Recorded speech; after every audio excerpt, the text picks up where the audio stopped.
महादेव को प्रसन्न करना बहुत ही आसान है।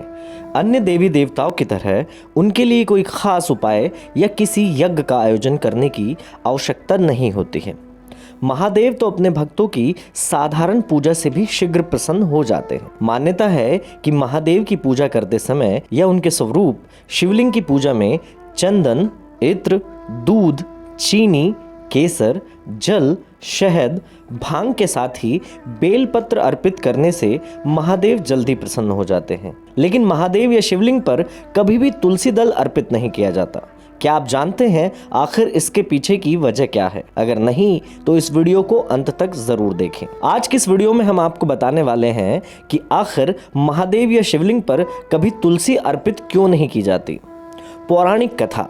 महादेव या शिवलिंग पर तुलसी अर्पित न करने के पीछे एक पौराणिक कथा प्रचलित है, जिसके अनुसार जलंधर नाम का एक असुर हुआ करता था, जिसकी पत्नी का नाम वृंदा था, जो बहुत ही पतिव्रता स्त्री थी, जिसकी वजह से जलंधर को अमृता का वरदान प्राप्त हुआ। जिसके घमंड में जलंधर ने स्वर्ग और पृथ्वीलोक पर कब्जा कर लिया। उसके प्रकोप और अत्याचार से न केवल पृथ्वीलोक बल्कि देवी देवता भी त्रस्त हो गए थे। तब सभी देवी देवताओं ने उससे मिलकर युद्ध करने की सोची, लेकिन एक एक कर सभी उसके सामने हारते गए, जिसके पीछे उसकी पत्नी वृंदा का पतिव्रता होना था, जिस कारण कोई भी उस असुर का वध नहीं कर पा रहा था। इसीलिए सबने भगवान विष्णु और महादेव से जलंधर के अत्याचारों से छुटकारा दिलाने की प्रार्थना की, जिस पर विष्णु जी ने कहा कि जब तक वृंदा पतिव्रता धर्म निभाती रहेगी उसके पति का वध करना संभव नहीं हो पाएगा। इसीलिए पहले उसका पतिव्रता धर्म तोड़ना आवश्यक है। जिसके बाद भगवान श्री विष्णु ने जलंधर का रूप धारण किया और वृंदा का पतिव्रता धर्म तोड़ दिया। जिसके बाद महादेव ने जलंधर का वध कर दिया और सभी देवी देवताओं के साथ ही पृथ्वीवासियों को भी उसके अत्याचार से छुटकारा दिलाया।